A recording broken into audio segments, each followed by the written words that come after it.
പരിശുദ്ധമായ ദീനിനു വേണ്ടി പോരാടുന്ന ഒരു സഹാബി വര്യന്റെ ഒരു ഷഹീദായ ഒരു മനുഷ്യന്റെ ഭാര്യയോട് ആ സന്ദർഭത്തിൽ ചോദിച്ച ഒരു ചോദ്യമുണ്ട്. യുദ്ധത്തിനു വേണ്ടി രണാങ്കണത്തിലേക്ക് പോവുകയാ പ്രിയ ഭർത്താവ്. ആ സമയത്ത് സ്ത്രീകളുടെ ഒരു സമൂഹം വന്നിട്ട് ചോദിക്കുകയാണ്, ഈ പെണ്ണേ, നിന്റെ ഭർത്താവ് രക്തസാക്ഷിയായാൽ പിന്നെ നിന്റെ വീട്ടിൽ എങ്ങനാ ചെലവ് നടക്കുക? എങ്ങനാണ് വീട് ചെലവ് നടക്കുക? നിനക്കും നിന്റെ മക്കൾക്കും പിന്നെ കഴിക്കുന്നത് എങ്ങനെയാണ്? ആ സമയത്താണ് ആ പെണ്ണ് പറഞ്ഞത്, കല്യാണം കഴിഞ്ഞ് ഇത്രയും നാളായി അദ്ദേഹം കഴിക്കുന്നതല്ലാതെ ഞാൻ കണ്ടിട്ടില്ല. അദ്ദേഹം കഴിക്കുന്നതല്ലാതെ ഞാൻ കണ്ടിട്ടില്ല. എന്നോടൊപ്പം ഇരുന്ന് കഴിക്കുന്നവന് പോയാലും എനിക്കും എന്റെ ഭർത്താവിനും അന്നം തരുന്ന അന്നദാതാവ് ജീവിച്ചിരിപ്പുണ്ട്. അതുകൊണ്ട് എനിക്ക് സങ്കടമില്ല, അതുകൊണ്ട് എനിക്ക് വിഷമമില്ല. ഞാൻ എന്തിനാണിത് പറഞ്ഞതെന്നറിയോ? സഹോദരങ്ങളെ, അള്ളാഹു നമുക്ക് ഭക്ഷണം തരാമെന്ന് അവൻ ഏറ്റ കാര്യമാണ്, അവൻ നമ്മോട് പറഞ്ഞ കാര്യമാണ്. അതിനു വേണ്ടിയിട്ട് തവക്കുലിന് വേണ്ടി ഞാനും നിങ്ങൾ ഒരുപാട് പ്രയാസപ്പെടുകയൊന്നും വേണ്ട. നമ്മൾ ചെയ്യേണ്ടത് നമ്മൾ ചെയ്യണം, നമ്മൾ ചെയ്യേണ്ടത് നമ്മൾ ചെയ്യണം. അള്ളാഹു മനസ്സിലാക്കാനുള്ള തൗഫീഖ് തരട്ടെ. ചെറിയ ചാറ്റൽ മഴ ഉണ്ടായിരുന്നത് കൊണ്ട് ഉറക്കം വരാൻ സാധ്യതയുണ്ട്. ഉറങ്ങരുത്. ഉറങ്ങിയ കൃത്യമായിട്ട് ഞാൻ ഓരോരുത്തരുടെ മുഖത്ത് നോക്കിയിട്ട് ലയൻ, നിങ്ങളുടെ എത്രാമത്തെ ലൈനിലിരിക്കുന്നു അദ്ദേഹത്തെ ഒന്ന് വിളിച്ചുണർത്താൻ പറയും. വേണമെങ്കിൽ ഈ ലൈവ് തിരിച്ച് അങ്ങോട്ടൂടെ വെച്ച് തരും, ലോകം മൊത്തം കാണുകയും ചെയ്യും. ഉറങ്ങരുത്.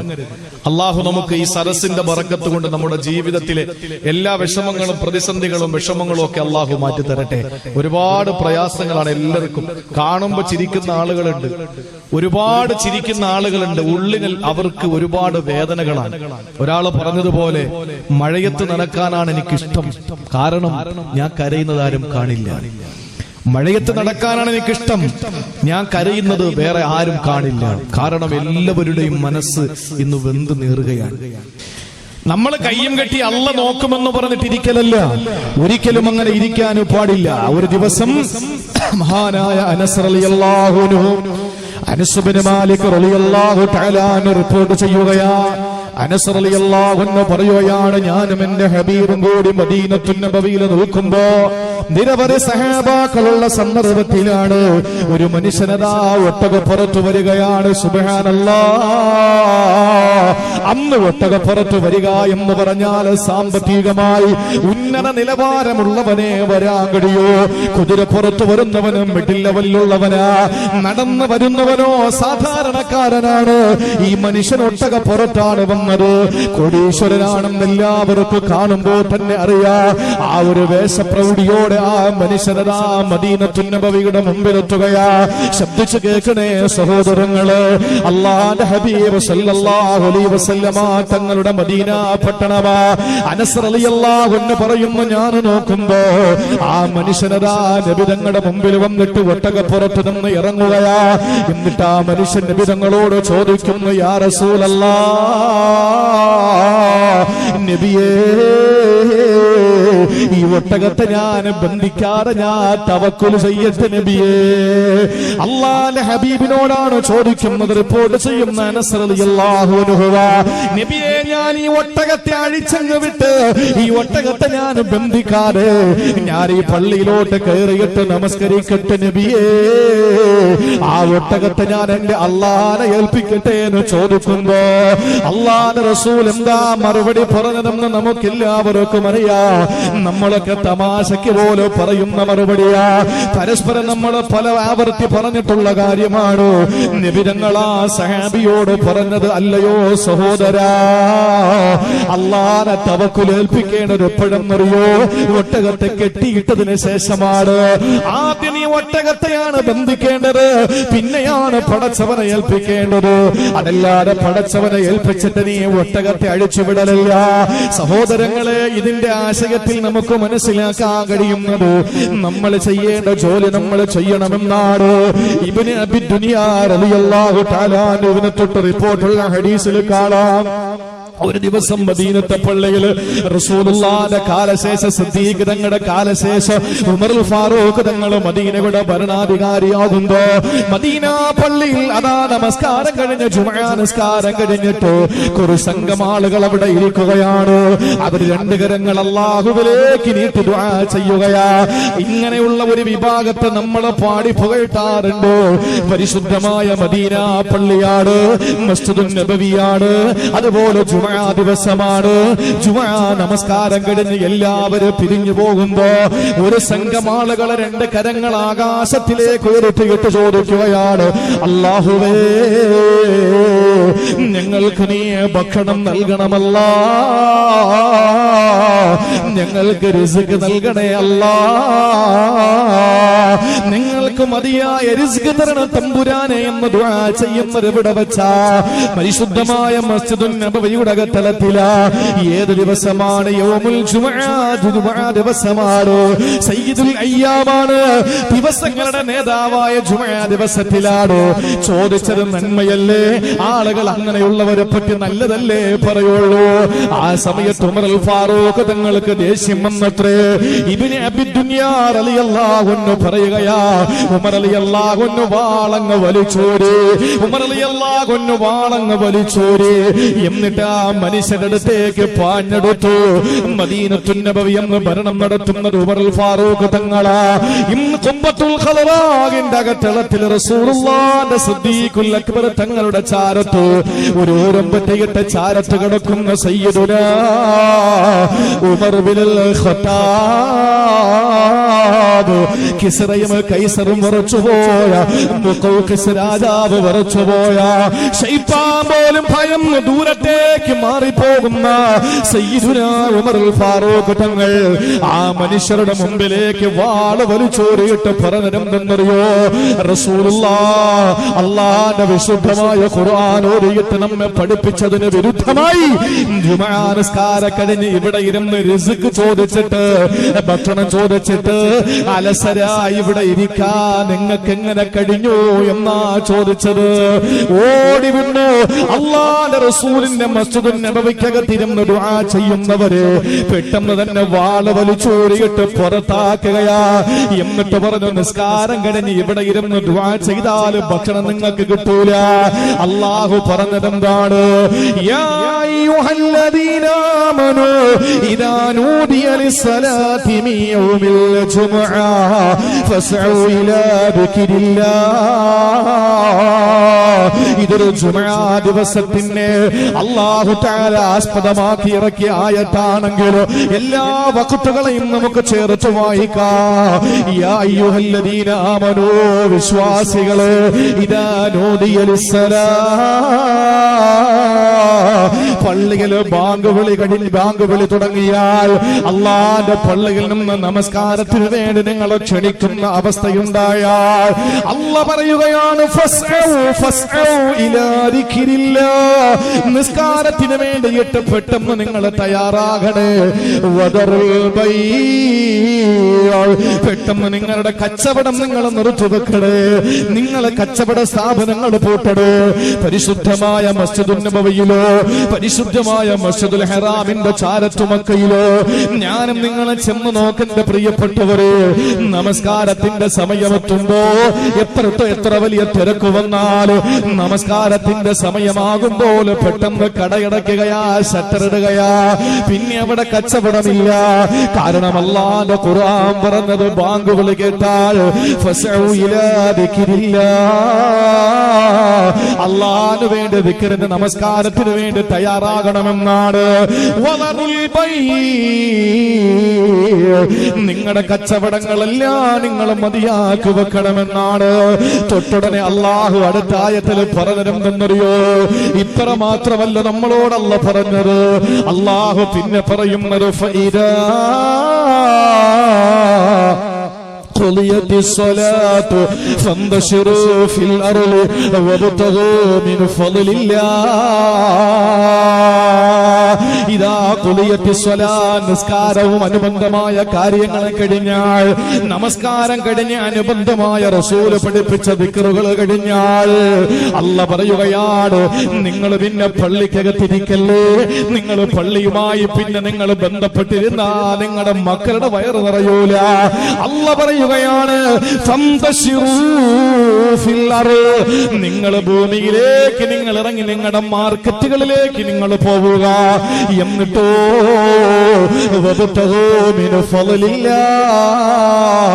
അല്ലാഹുവിന്റെ ഫളിൽ നിങ്ങൾ തേടി കണ്ടെത്തുക.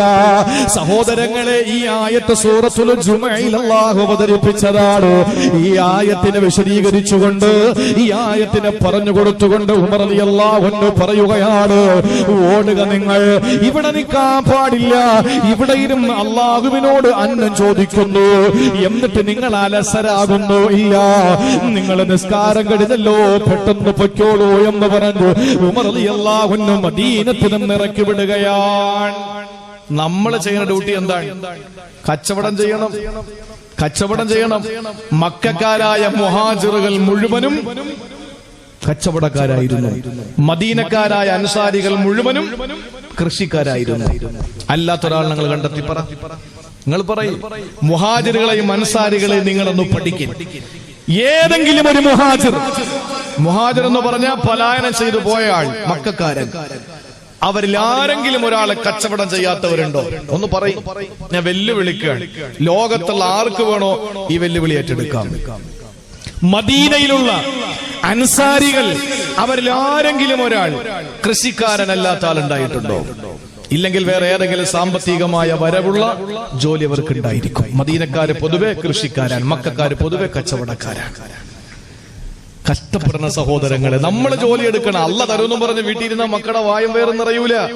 അവർക്ക് നമ്മളെ കണ്ടെത്തി തന്നെ കൊടുക്കണം, അവർക്ക് നമ്മളെ കണ്ടെത്തി കൊടുക്കണം. പിന്നെ ഇതെവിടാണ് തവക്കുൽ ചെയ്യേണ്ടത്? അത് ഇൻഷാ അല്ലാഹ് ഞാൻ ലാസ്റ്റ് ഇതുമായി ബന്ധപ്പെട്ട വിഷയത്തിന്റെ അവസാനം ഞാൻ പറയും എങ്ങനെ നമ്മുടെ ഇനിയുള്ള ജീവിതമെന്ന്. അള്ളാഹു മനസ്സിലാക്കാനുള്ള തൗഫീക്ക് തരട്ടെ. നിങ്ങൾക്ക് ഞാനൊരു ചെറിയ സംഭവം ഞാൻ പറഞ്ഞുതരാം. അത് രസകരമാണ്. അള്ളാഹു സൂഫിയാക്കളെ സംബന്ധിച്ചൊരു പ്രത്യേകതയുണ്ട്. എന്താണെന്നറിയോ? അവർക്ക് എവിടെ നിന്നെങ്കിലും ഭക്ഷണം കിട്ടും. അള്ളാഹു ഭക്ഷണം എവിടെ നിന്നെങ്കിലും കൊടുക്കും. ഒരു ദിവസം മഹാനായ ഇബ്രാഹിമിൻ അദ്ഹം റഹ്മത്തുള്ളാഹി അലൈഹി, വലിയ രാജാവായിരുന്നു. കായംകുളം രാജാവിനെ പോലൊന്നുമല്ല. ഇബ്രാഹിമിൻ അദ്ഹം റഹ്മത്തുള്ളാഹി അലൈഹിയുടെ സ്വകാര്യ റൂമിനകത്തെ പട്ടുമെത്തയിൽ ഒരു ദിവസം വേലക്കാരി തൂപ്പുകാരി വിരലൊന്ന് സ്പർശിച്ച് അവൾ അതിന്റെ അടിഭാഗം വൃത്തിയാക്കുന്നതിനിടയിൽ ആ മെത്തയിൽ തന്റെ കൈവെള്ള ഒന്ന് ചേർത്ത് വെച്ചപ്പോൾ ഉണ്ടായ അനുഭൂതി അവളെ അതിലൊന്ന് ഇരുത്താൻ പ്രേരിപ്പിച്ചു. ഇരുന്ന് ജീവിതത്തിൽ ഇത്രത്തോളം അനുഭവിച്ചിട്ടില്ലാത്ത ആ പെണ്ണ് മെല്ലെ ഒന്ന് ചരിഞ്ഞ് കിടന്നു നോക്കി. ആ കിടത്തത്തിൽ തന്നെ അവൾ അറിയാതെ സുഖം കൊണ്ട് ഉറങ്ങിപ്പോയി. വന്നു ഒരൊറ്റ അടി കബോലത്തിൽ നൽകി. ഒരടി അടിച്ചു. തൂപ്പുകാരി പെണ്ണ് രാജകൊട്ടാരത്തിന്റെ മെത്തയിൽ കയറി കിടക്കുന്നു എന്ന് ചോദിച്ചിട്ട് അവൾ നന്നായിട്ട് നിലവിളിച്ചു കരഞ്ഞു. എന്നിട്ട് പൊട്ടിച്ചിരിച്ചു. ഇബ്രാഹിമിൻ അദ്ഹം എന്ന രാജാവ് അത്ഭുതത്തോടെ ചോദിച്ചു, നീ എന്താടി അടി കൊണ്ടിട്ട് ചിരിക്കുന്നു? അവള് പറഞ്ഞു, അല്ല, അടിയുടെ വേദന കൊണ്ട് ഞാൻ കരഞ്ഞെങ്കിലും പിന്നെ ചിന്തിച്ചു, ഒരു സെക്കൻഡ് ഞാൻ കിടന്നതിന് ഇത്രയും വേദന ഉണ്ടെങ്കിൽ എത്ര കൊല്ലം കൊണ്ട് നിങ്ങൾ കിടക്കാൻ, അപ്പൊ എന്ത് വേദനിക്കാൻ ഇനി കിടക്കുന്നു നിങ്ങൾ? അതോർത്ത് ചിരിച്ചതാണ്. അതോടുകൂടി പട്ടുമെത്തയും കളഞ്ഞു, എല്ലാം കളഞ്ഞ് അദ്ദേഹം കാട്ടിലേക്ക് കയറി. ഇബ്രാഹിമിൻ അദ്ഹം റഹ്മത്തുള്ളാഹി അലൈഹി ദുനിയാവ് മുഴുവനും ഒഴിവാക്കിയിട്ട് സൂഫിയായ മനുഷ്യനാണ്. അപ്പൊ അദ്ദേഹത്തിന്റെ കൂട്ടുകാരൊക്കെ അങ്ങനെയുള്ള ആളുകളാവുമല്ലോ.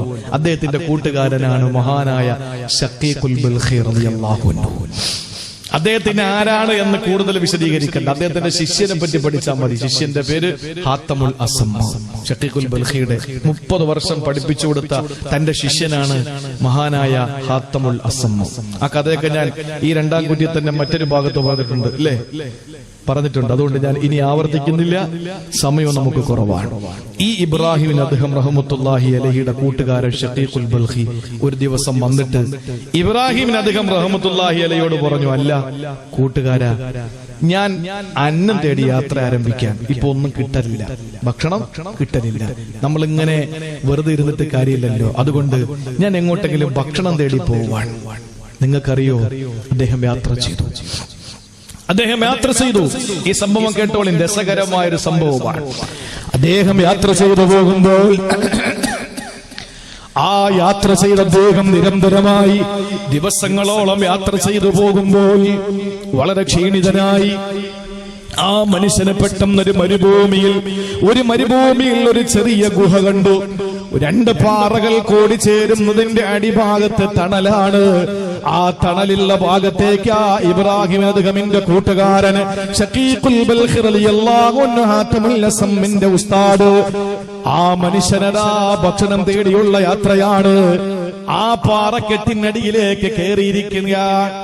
ആ സമയത്ത് അദ്ദേഹത്തിനെ അത്ഭുതപ്പെടുത്തിയ ആ ഗുഹയ്ക്കകത്ത് മറ്റൊരാൾ കൂടെ ഉണ്ടായിരുന്നു.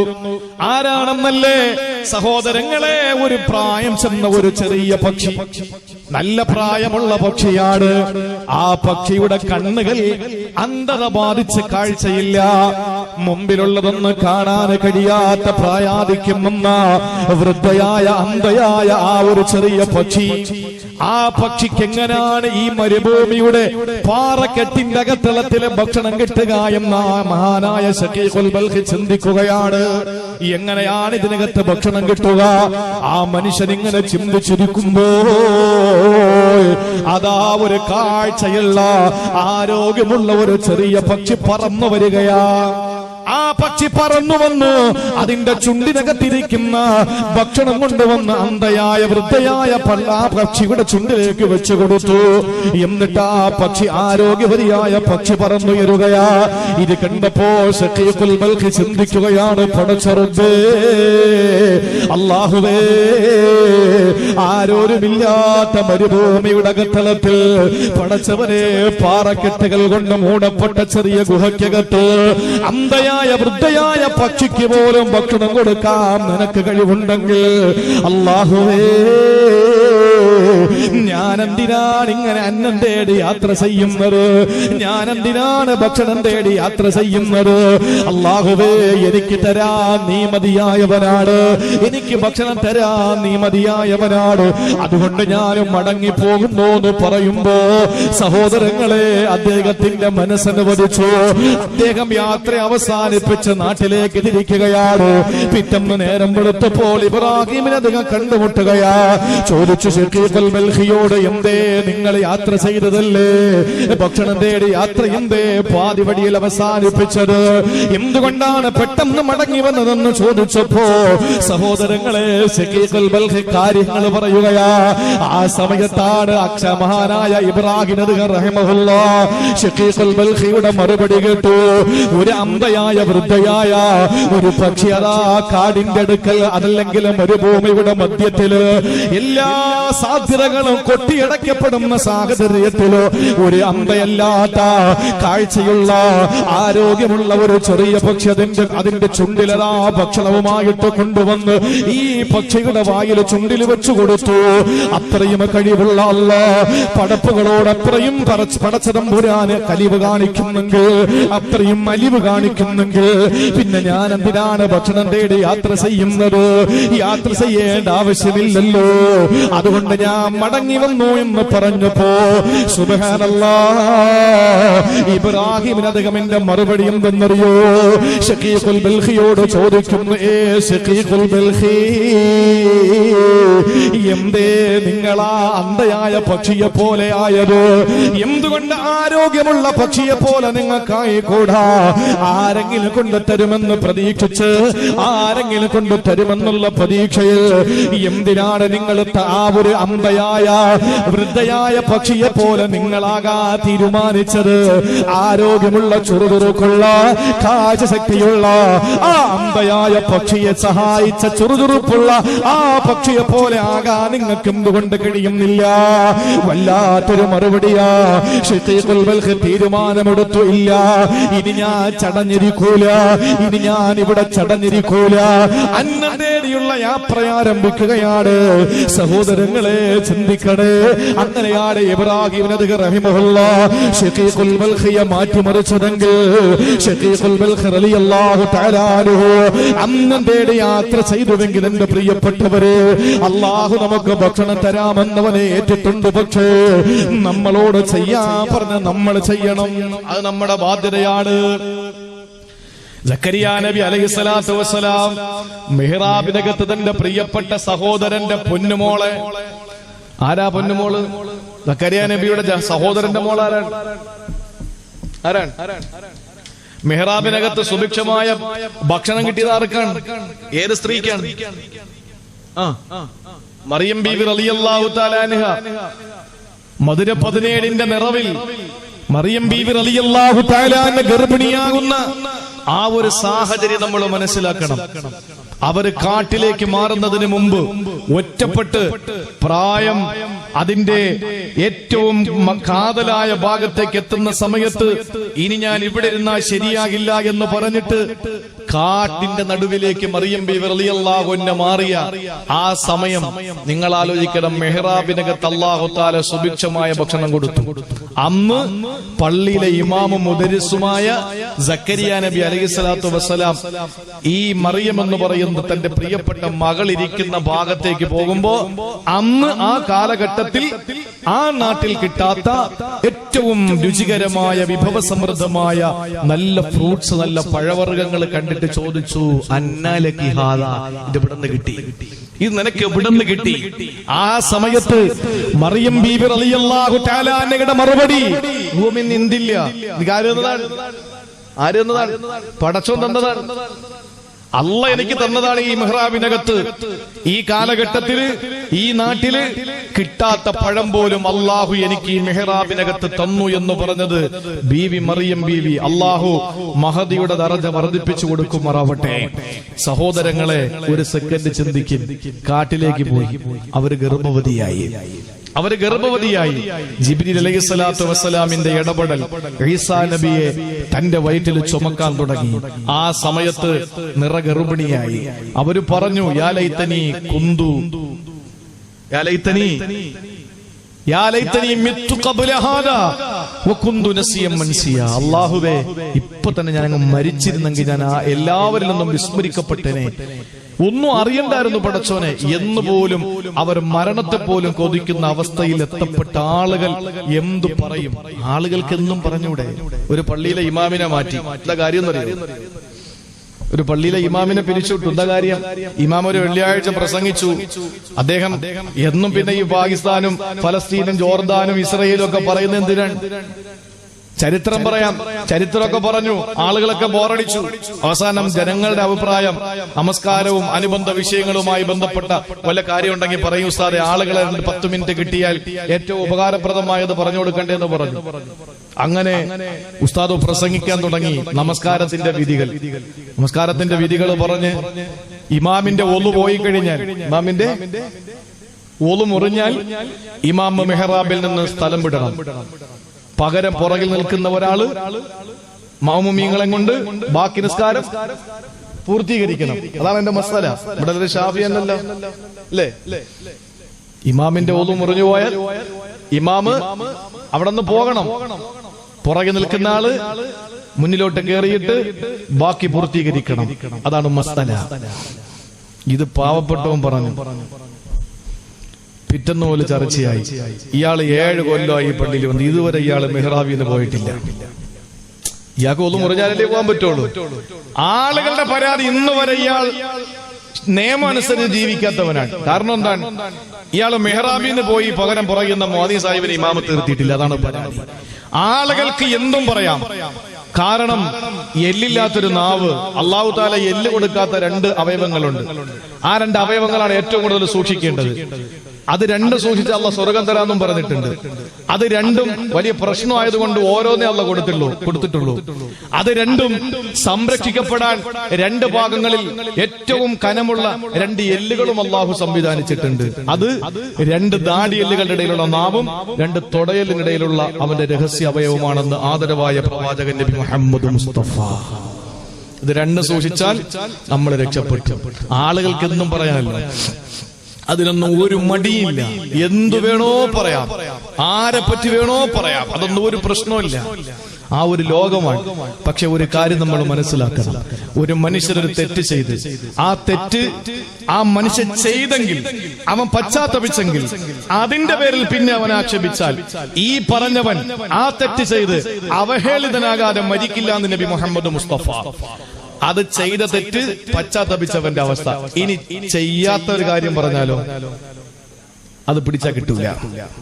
ഇപ്പൊ നമുക്ക് നല്ല സുഖമായിരിക്കും പോസ്റ്റർ അടിക്കാനും ഫേസ്ബുക്കിൽ ഇടാനും വാട്സപ്പിൽ ഇടാനും അതുപോലെ തന്നെ ഷെയർ ചെയ്യാനും കമന്റ് അടിക്കാനും ലൈക്ക് അടിക്കാനും ഒക്കെ ഭയങ്കര സുഖമാണ്.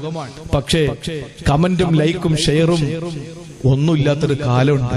യാതൊന്നും ആരുമില്ലാത്ത എന്റെ ഖബറിൽ ഞാൻ മാത്രമേ കിടക്കൂ, നിങ്ങളുടെ ഖബറിൽ നിങ്ങൾ മാത്രമേ കിടക്കൂ. അപ്പോഴും നമ്മൾ അനുഭവിക്കും. അള്ളാഹു നമ്മളെ കാത്തുരക്ഷിക്കട്ടെ, അള്ളാഹു കാത്തുരക്ഷിക്കട്ടെ. എന്തും വാരി തരുന്ന ഇപ്പൊ മഴദനി ഉസ്താദാണ് ഏറ്റവും വലിയ ലേറ്റസ്റ്റ് ചർച്ച. എന്താണ് ഒരു അംബിക, അല്ലെ? അംബിക എന്ന് പറയുന്ന ഒരു പെണ്ണ്, അവള് അംബിക, ഞാൻ അതിന്റെ പേജിൽ കുറിച്ചിട്ടിട്ടുണ്ട്. അംബിക എന്ന് പറയുന്നത് ഒരു പക്ഷെ ഫേക്ക് ആയിരിക്കാം. അംബിക എന്ന് പറയുന്നത് ചിലപ്പോ നമ്മളിൽപ്പെട്ട ആളുകൾ തന്നെ ഫേക്ക് ഐഡി ഉണ്ടാക്കും, അംബിക എന്ന പേരും കൊടുക്കും. അതിനൊന്നും ആർക്കും, എല്ലാവർക്കും ബുദ്ധി രാക്ഷസന്മാരാണ് ഈ വിഷയത്തിലൊക്കെ. ഈ അംബിക എന്ന് പറയുന്ന ആ പെണ്ണ് എഴുതി, അദ്ദേഹത്തിന് രോഗം മൂർച്ഛിച്ച് വല്ലാത്ത കഠിനമായ ഒരു അവസ്ഥയാണ് നിലവിലുള്ളത്. പാർട്ടിയും സംഘടനയും ഇസമൊക്കെ നമ്മൾ മാറ്റിവെക്കണം. മനുഷ്യനാണ്. പി ചിദംബരം ഇന്ന് പത്രസമ്മേളനത്തില് അല്ലെങ്കിൽ പത്രസമ്മേളനമല്ല, അദ്ദേഹത്തിന്റെ വാർത്ത പുറത്തുവിട്ടത് തലയിണയും കസേരയും കിട്ടാത്തത് കൊണ്ട് നടുവേദനിക്കുന്നു എന്നാണ്. കസേരയും തലയിണയും കിട്ടാത്തത് കൊണ്ട് നടുവേദനിക്കുന്നു. ഇവിടെ ഒരു മനുഷ്യന് കസേരയും തലയിണയും ഉണ്ടെങ്കിൽ പോലും നടുവേദനിക്കുക. ഒരു ഭാഗത്ത് സുഖസൗകര്യങ്ങൾ കുറഞ്ഞതിന്റെ പേരിൽ, മറ്റൊരു ഭാഗത്ത് സുഖസൗകര്യങ്ങൾ കുറയാനും കൂടിയാലും ഇല്ലെങ്കിലും ഉണ്ടെങ്കിലും ജീവൻ നിലനിർത്താൻ വേണ്ടിയിട്ടൊരു മനുഷ്യന്റെ വെപ്രാളം നമ്മൾ ആലോചിക്കണം. അപ്പൊ അംബിക എഴുതിയിട്ടിരിക്കാൻ, എന്തിനാ ഉസ്താദെ നിങ്ങൾ ദുആരക്കാൻ പറയുന്നത്? നിങ്ങൾ മരിച്ച ഹോറികളെ കിട്ടൂലേ, മദ്യപ്പുഴ കിട്ടൂലേ? പെട്ടെന്ന് സൂയിച്ചൂടെ, നിങ്ങൾ അങ്ങോട്ട് പൊക്കോളേ, പിന്നെന്തിനായി ദുആരക്കാൻ പറയുന്നത്? നിങ്ങളുടെ ഭാഗ്യം നഷ്ടപ്പെടുത്തല്ലേ എന്ന് പറയുന്നത്. അതിന് ഞാനൊരു മറുപടി എന്റെ പേജിൽ ഞാൻ കുറിച്ചിട്ടിട്ടുണ്ട്. എന്റെ പ്രിയപ്പെട്ട സഹോദരങ്ങളെ, ഞാൻ ഒരു കാര്യം നിങ്ങളോട് പറയാൻ, നമ്മൾ ഒരു കാര്യം പറയുമ്പോൾ അത് ഗൗരവമായി നമ്മൾ ചിന്തിക്കുക. ബുദ്ധിമാന്റെ നാവ് അവന്റെ ഹൃദയത്തിന്റെ പിന്നിൽ ഒളിച്ചിരിക്കാൻ ആലോചിച്ച് 1000 വട്ടം ചിന്തിച്ചിട്ട് ഒരു കാര്യം പറയൂ. വിവരം കെട്ടവന്റെ വിഡ്ഢിയുടെ ഹൃദയം തന്നെ അവന്റെ നാവിന്റെ അഗ്രഭാഗത്താ. എന്തെങ്കിലും പറയും, പിന്നെ വീട്ടിൽ പോയിരുന്നിട്ട് ആലോചിക്കുക വേണ്ടായിരുന്നു എന്ന്. അതുകൊണ്ട് ചിന്തിക്കുക, ബുദ്ധിമാന്മാരാവുക. അള്ളാഹു തൗഫീഖ് തരട്ടെ. ആക്ഷേപങ്ങൾ കുറയ്ക്കുക. അള്ളാഹു തൗഫീഖ് തരട്ടെ. ഇവിടെ ഒരു വിഭാഗം ആക്ഷേപിക്കപ്പെടുകയാണ്. ഒരു വിഭാഗം ആക്ഷേപിച്ച് ഇതെവിടെ നിന്ന് നിനക്ക് ഗർഭം കിട്ടി എന്ന് ചോദിച്ചിട്ട് ആളുകളാൽ അപഹാസ്യാകുമെന്ന ഘട്ടം വന്നപ്പോ ഒളിച്ചിരിക്കുന്ന മറിയം ബീവി റളിയല്ലാഹു തആല അൻഹയുടെ മനസ്സിൽ പറഞ്ഞുപോയി, പടച്ചവനെ ഞാൻ അങ്ങ് മരിച്ചിരുന്നെങ്കിലെന്ന്. ആ സമയത്താണ് അല്ലാഹു മറിയം ബീവി റളിയല്ലാഹു തആല അൻഹയോട് പറഞ്ഞത്, എന്തിനാ മറിയമേ, എന്തിനാണ്? ആരെന്ത് ചോദിച്ചാലും ഞാൻ എന്റെ റബ്ബിന് വേണ്ടി മൗനവ്രതത്തിലാണെന്ന് പറയുക. ഞാൻ എന്റെ റബ്ബിന് വേണ്ടി മൗനവ്രതത്തിലാണെന്ന് പറയുക. വെള്ളം കൊടുക്കണമെങ്കിൽ നീ നിൽക്കുന്നതിന്റെ ചുവട്ടിൽ വെള്ളമുണ്ട്, ആ മലഞ്ചെരുവില് വെള്ളമുണ്ട് മറിയമേ, അവിടെ ചെന്ന് കോരി കുടിച്ചാലും മറിയമേ. ആ സമയത്ത് അല്ലാഹ് വീണ്ടും പറയുകയാണ്, ഇനി നിനക്ക് വിശന്നാലോ വഹുസിയിലേക്ക് ബിജിദിൻ ഖിലഖി തുസാഖിത് അലൈഹി റുതബൻ ജനിയാ വഹുസിയിലേക്ക് ബിജിദിൻ ഖിലഖി തുസാഖിത് അലൈഹി റുതബൻ ജനിയാ. മറിയം ബീവിയോട് അല്ലാഹ് പറയുകയാണ്, ചിന്തിക്കണേ, എങ്ങനെയെങ്കിലും കേട്ടുകൊണ്ട് പോകരുത്. ഒരു ആരവമല്ല നമുക്ക് വേണ്ടത്, ഒരു ശബ്ദ ഗാംഭീര്യമല്ല നമുക്ക് വേണ്ടത്, ഒരു ശബ്ദമുഖരിതമല്ല വേണ്ടത്. സഹോദരങ്ങളെ, പറയുന്നതിൽ നിന്ന് നമുക്ക് ഉൾക്കൊള്ളാൻ എന്തെങ്കിലും വേണം. അത് നിങ്ങൾക്ക് ഞാൻ സഹോദരങ്ങളെ എന്റെ പ്രസംഗത്തിൽ നിന്ന് നിങ്ങൾക്ക് തരുമെന്ന് എനിക്ക് അവകാശമൊന്നുമില്ല. പക്ഷേ ഞാൻ പറയുന്നത് ഒന്ന് ഉണർന്ന് ഒന്ന് ശ്രദ്ധയോടെ കേട്ടോ. അല്ലാഹു ഈ മഹതിയായ മറിയം ബീവിയോട് പറഞ്ഞത് ഹുസ്സി ഇലൈകി, ആ ഈത്തപ്പനയെ പിടിച്ചൊന്ന് വലിക്കുക. എന്നിട്ടോ ആ ഈത്തപ്പന മരത്തിന്റെ ആ ഈന്തപ്പനയുടെ ശിഖരത്തെ മട്ടലിനെ പിടിച്ചൊന്ന് വലിക്കുക.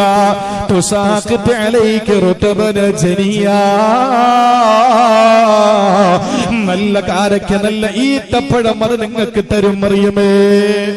ഇതാരോടാണ് പറയുന്നത്? ഇതാരോടാണ് പറയുന്നത്? മറിയം ബീവി റളിയല്ലാഹു അൻഹയോടാണ് അല്ലാഹു പറയുന്നത്. ഏതല്ലാഹുവാണ് പറയുന്നത്? ഇതിനു തൊട്ടു മുമ്പ് മിഹ്റാബിനകത്ത് സുഭിക്ഷമായ ഭക്ഷണം കൊടുത്ത അല്ലാഹ്, സുഭിക്ഷമായ ഭക്ഷണം കൊടുത്ത അല്ലാഹ്, നല്ല വിഭവസമൃദ്ധമായ പഴവർഗ്ഗങ്ങൾ കൊടുത്ത അല്ലാഹ്, ആ കാലഘട്ടത്തില് ആ സമയത്ത് കിട്ടാത്ത, ആ നാട്ടിൽ കിട്ടാത്ത പഴവർഗ്ഗങ്ങൾ എത്തിച്ചു കൊടുത്ത അല്ലാഹു കാടിന്റെ നടുവില് ഗർഭവതിയായി സങ്കടത്തോടെ ഇരിക്കുന്ന മറിയം ബീവിക്ക് ഭക്ഷണം കൊടുക്കാ കഴിവില്ലേ? ഉണ്ട്. പക്ഷെ അല്ലാഹ് പറഞ്ഞിരുന്നെന്നറിയോ? മറിയമേ, മെഹ്റാബിനകത്ത് ഞാൻ നിനക്ക് ഭക്ഷണം തന്നു, ശരിയാ. പക്ഷേ ഞാൻ നിന്നോട് പറയുന്നത് നീ ചെയ്യേണ്ട ഡ്യൂട്ടി നീ ചെയ്യണമെന്നാണ്. തവക്കൽ അലർ റഹ്മാനി ഫിൽ അംരി കുല്ലിഹി വലാ തർഗബൻ ഫിൽ അജ്സി യൗമൻ അനി തുലബി അലം തറ അന്നല്ലാഹ ഖാല لمريمي وهزي إليك الجذع يساقط الرطب. സഹോദരങ്ങളെ, തവക്കുൽ ചെയ്യണം അല്ലാഹുവിനെ. പടച്ചവനെ തവക്കുൽ ചെയ്യണം. എങ്ങനെയാണ് തവക്കുൽ ചെയ്യേണ്ടത്? ഫിൽ അംരി കുല്ലിഹി, സർവകാര്യങ്ങളിലും തവക്കുൽ ചെയ്യണം. പക്ഷേ വലാ തർഗബൻ ഫിൽ അജീസി യൗമൻ അനി തുലബ്, വീട്ടിൽ കയറി മുട്ടും കുട്ടിപ്പിടിച്ച് അങ്ങനെ അങ്ങ് ഇരുന്നിട്ട് എന്റെ പടച്ചവനെ ഏൽപ്പിച്ചിട്ടുണ്ട്, അവനെ എനിക്ക് തരുമെന്ന് പറഞ്ഞിരുന്നാൽ ഏതെങ്കിലും ഊബർ സപ്ലൈയുടെ ജോലിക്കാരനല്ല അല്ലാഹ്. സഹോദരങ്ങളെ, ചിന്തിക്കണേ. ഒരിക്കലും അല്ലാഹു ഏതെങ്കിലും ഒരു പാർസൽ കൗണ്ടറിൽ നിന്ന് കൊണ്ടുതരുന്നവനല്ല. അല്ലാഹനെ പരമേൽപ്പിച്ചോ, എനിക്ക് എന്റെ പടച്ചോനെ തരുമെന്ന ചിന്ത അത് നമുക്കുണ്ട്. അത് നല്ലതാണ്, അത് അത്യാവശ്യമാണ്, ഹൃദയത്തിന്റെ ഏറ്റവും വലിയ ഇബാദത്താണ്. പക്ഷേ വലാ തർഗബൻ ഫിൽ അജ്സി യൗമൻ അനി തുലബി, നീ ഒരിക്കലും പരിശ്രമിക്കാതിരിക്കരുത്. എന്നിട്ടാണ് അല്ലാഹ് തെളിവ് നിരത്തുന്നത്. അലം തറ അന്നല്ലാഹ ഖാല ലിമറിയമി വഹുസ്സി ഇലൈകിൽ ജിദ്അ യസാഖതു റുതബു. മറിയം ബീവിയിലേക്ക് നീ ഒന്ന് നോക്ക്. മെഹ്റാബിനകത്ത് സുഭിക്ഷമായ ഭക്ഷണം കൊടുത്ത അല്ലാഹ്, സക്കരിയ നബിയെ പോലും അത്ഭുതപ്പെടുത്തുമാറ് ഭക്ഷണം കൊടുത്ത അല്ലാഹ്, ആ പടച്ചതമ്പുരാൻ കാടിന്റെ മുകളിൽ ഗർഭവതിയായിരിക്കുന്ന സമയത്ത് അപഹാസിയായി ആക്ഷേപിക്കപ്പെട്ടവളായി, ഒറ്റപ്പെടുത്തപ്പെട്ടവളായി, കുറ്റപ്പെടുത്തപ്പെട്ടവളായി ആ കാട്ടിൽ ഇങ്ങനെ വല്ലാതെ സങ്കടപ്പെട്ടിരിക്കുമ്പോ അല്ലാഹ് പറയുന്നു, നിനക്ക് കുടിക്കണോ? മലഞ്ചെരുവിൽ പോയി കുടിക്ക്. തിന്നണോ? ഈ തപ്പനെ പിടിച്ച് കുലുക്കിയിട്ട് പുറക്കിത്തുമ്പോ. അതെന്തുകൊണ്ടാണ്? ഒരിക്കലും നീ നിന്റെ ജോലി ഒഴിവാക്കരുത്, നിന്റെ ഡ്യൂട്ടി നീ ഒഴിവാക്കരുത്. അതുകൊണ്ട് സഹോദരങ്ങളെ, നമുക്കല്ല തരുമെന്നുള്ളത് ശരിയാണ്. പക്ഷേ ആ ഒരു പേരും പറഞ്ഞ് നമ്മൾ കാത്തിരിക്കലല്ല, നമ്മുടെ ഡ്യൂട്ടി നമ്മൾ ചെയ്യലാണ്. അല്ലാഹു അതിന് തൗഫീഖ് നൽകി അനുഗ്രഹിക്കുമാറാവട്ടെ. നമ്മുടെ പ്രധാനപ്പെട്ട വിഷയം നമ്മൾ അള്ളാഹുവിനെ ഭരമേൽപ്പിക്കുന്ന വിഷയമാണ്. ഞാൻ 40 മിനിറ്റ് എന്ന് പറഞ്ഞ 40 മിനിറ്റ് അവസാനിച്ചിരിക്കുക. ഞാൻ ആ ഭാഗം അടയ്ക്കാം. വെറുതെ ശാപ്പാടിന്റെ കാര്യം മാത്രം പറഞ്ഞിടുന്ന പറ്റൂല. നിങ്ങൾ ചിന്തിക്കും, എന്റെ സഹോദരങ്ങളെ, ഭക്ഷണം അള്ളാഹു നമുക്ക് തരാമെന്ന് നാമ ഏറ്റതാണ്. അതിന്റെ കാര്യങ്ങളൊക്കെ നമ്മൾ ചെയ്യണം, അത് വേറൊരു വിഷയം. പക്ഷെ ഇന്ന് എല്ലാവരും തവക്കുൽ എന്ന് പറയുമ്പോൾ ചെയ്യുന്ന ആദ്യം മനസ്സിൽ വരുന്ന ചിന്ത ഭക്ഷണത്തിന്റെ വിഷയത്തിലുള്ള തവക്കുൽ ആണോ? ഒരിക്കലുമല്ല. എല്ലാ വിഷയത്തിലും അള്ളാഹുവിനെ നമ്മൾ എന്താണ് ഭരമേൽപ്പിക്കണം. മഹാനായ അഹ്മദ് ബിൻ ഹംബൽ നമുക്കറിയുമല്ലോ, റഹ്മത്തുള്ളാഹി അലൈഹി. അഹ്മദ് ബിൻ ഹംബൽ ഹംബലി മദ്ഹബിന്റെ മഹാനായ ഇമാമാണ്. നമ്മളൊക്കെ ഷാഫി മദ്ഹബുകാരാണ്. ഹനഫി മദ്ഹബുകാരുണ്ട്, മാലിക്കി മദ്ഹബുകാരുണ്ട്, ഹംബലി മദ്ഹബുകാരുണ്ട്. മഹാനായ അഹ്മദ് ബിൻ ഹംബൽ റഹിമഹുല്ലാ, അദ്ദേഹത്തിന്റെ അടുത്ത് ഒരാൾ വന്നിട്ട് ചോദിച്ചു, അല്ല വീട്ടിലോ പള്ളിയിലോ ചടഞ്ഞിരുന്നിട്ട് പടച്ചോനെ നീ എനിക്ക് നേരിട്ട് ഭക്ഷണം തരണേ എന്ന് ചോദിക്കുന്നവനെ പറ്റി നിങ്ങളുടെ അഭിപ്രായം എന്താന്ന് ചോദിച്ചു. അദ്ദേഹം പറഞ്ഞു, വിവരക്കേട്, അല്ലാതെ എന്ത് പറയാനാണ്. അപ്പൊ ഇവര് ചോദിച്ചു, അല്ല പറഞ്ഞിട്ടില്ലേ, ലൗ അന്നക്കും തതവക്കലൂന അലല്ലാഹി ഹഖ്ക തവക്കുലി, ഭരമേൽപ്പിക്കേണ്ട പ്രകാരം അള്ളാനെ എല്ലാം ഏൽപ്പിച്ചു കഴിഞ്ഞാൽ റസഖക്കും കമാ യുർസഖു ത്വയ്റു, പക്ഷികൾക്ക് അല്ലാഹ് ഭക്ഷണം കൊടുക്കും പോലെ തരുമെന്ന്. തഖദു ഹിമാസ, രാവിലെ ഒട്ടിയ വയറും കൊണ്ടുപോകും, തറൂഹു ബിത്താന, നിറഞ്ഞ വയറുമായി വൈകുന്നേരം തിരിച്ചു വരും. ഭരമേൽപ്പിക്കേണ്ട പ്രകാരം ഭരമേൽപ്പിച്ചാൽ അള്ളാഹു ഇങ്ങനെ തരുമെന്ന് പറഞ്ഞിട്ടില്ലേ? നബിതങ്ങൾ കള്ളം പറയില്ലല്ലോ. ഒട്ടിയ വയറും കൊണ്ട് പറക്കുന്ന ഒരു പക്ഷിക്കും തിരിച്ച് വിശന്നിട്ട് തിരിച്ച് വീട്ടിൽ വന്നിട്ടില്ല, കൂട്ടിൽ വന്നിട്ടില്ല. തറൂഹ ബിത്താന, വയറ് നിറഞ്ഞിട്ടാ തിരിച്ചു വരുന്നത്. അപ്പോ നിങ്ങൾ ഈ പറയുന്നത് ശരിയാവോ എന്നൊരാൾ ചോദിച്ചു. അഹ്മദ് ബിൻ ഹംബലിന്റെ മറുപടി വളരെ രസകരവും അർത്ഥഗർഭവുമായിരുന്നു. അദ്ദേഹം പറഞ്ഞു, എടാ മണ്ട, അള്ളാഹുവിനെ എല്ലാം ഏൽപ്പിച്ചിട്ട് നമ്മൾ വീട്ടിയിരിക്കലല്ല. പക്ഷികൾക്കല്ല ഭക്ഷണം കൊടുക്കും പോലെ ഭക്ഷണം കൊടുക്കും. രാവിലെ ഒട്ടിയ വയറും കൊണ്ട് പോകും, വൈകുന്നേരം നിറഞ്ഞ വയറും തിരിച്ചു വരുന്നു. അത് ശരിയാണ്. പക്ഷെ ആ പക്ഷി കൂട്ടിയിരിക്കുന്നില്ലല്ലോ. തഖദു ഹിമാസ, രാവിലെ ഇറങ്ങി പോവുമല്ലേ. തറൂഹ് ബിത്താൻ, അപ്പോഴല്ലേ നിറഞ്ഞ വയറും കൊണ്ട് മടങ്ങി വരുന്നത്. അതുകൊണ്ട് നീ രാവിലെ നിന്റെ വീട്ടിൽ നിന്ന് ഇറങ്ങ്, അള്ളാഹു നിന്നെ നിറഞ്ഞ വയറും നിറഞ്ഞ പോക്കറ്റുമായിട്ട് തിരിച്ചു കയറ്റും. അള്ളാഹു മനസ്സിലാക്കാനുള്ള തൗഫീഖ് തരട്ടെ. അതുകൊണ്ട് മടിയന്മാരായി അലസന്മാരായി അള്ള തരുമെന്നും പറഞ്ഞിട്ട് ഇരിക്കലല്ല. നമ്മൾ ചെയ്യേണ്ട ഡ്യൂട്ടി നമുക്ക് ചെയ്യണം.